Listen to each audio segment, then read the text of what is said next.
நீங்க லவ் பண்ண பொண்ணுக்கு கல்யாணம்னா நீங்க என்ன பண்ணுவீங்க? "பூவே உனக்காக" படத்துல விஜய் பண்ணதெல்லாம் பார்த்தா, அப்படியே நீங்க ஆடி போயிடுவீங்க. அசந்து போயிருவீங்க. அத பத்தி பார்க்கறதுக்கு முன்னாடி, இப்படி ரெகுலர் ரெக்கமெண்டேஷன்ஸ்க்காக நம்ம பேஜ ஃபாலோ பண்ணிக்கோங்க.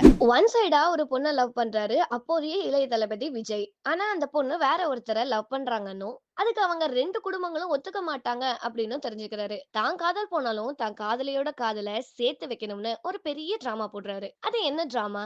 அது அவரு நெனச்ச மாதிரி போச்சா? கடைசில அவரு என்ன ஆனாரு? அப்படின்றது தான் படத்தோட கதை. ரொம்ப எமோஷனலான கதைனாலுமே, கிளைமாக்ஸ்க்கு முன்னாடி வரைக்கும் ஃபன்னா கொண்டு போயிருப்பாங்க. விக்ரமனோட அப்படிப்பட்ட ரைட்டிங்கும், எஸ்.ஏ. ராஜ்குமார் மியூசிக்கும் இந்த படத்த எல்லாருக்குமே கிளாஸ் டூ ஹார்ட்டா ஆக்கிடுச்சு. விஜய், சங்கீதா, நாகேஷ், நம்பியார், மலேசியா வாசுதேவன், சார்லின்னு எல்லாருமே சூப்பரா நடிச்சிருப்பாங்க. கிளைமாக்ஸ்ல விஜய் பேசுற "ஒரு செடி ஒரு ஃப்ளவர்" வசனம்லாம் இன்னைக்கு வரைக்கும் பேசப்படுற ஐகானிக்கான ஒண்ணு. YouTubeல இருக்கிற இந்த படத்த 80% பேருக்கு பிடிச்சிருக்கு. இந்த வீடியோவ சேவ் பண்ணிக்கோங்க. உங்களுக்கு பிடிச்ச ரொமான்ஸ் படங்கள கமெண்ட் செக்ஷன்ல மென்ஷன் பண்ணுங்க. நம்ம பேஜ மறக்காம ஃபாலோ பண்ணுங்க.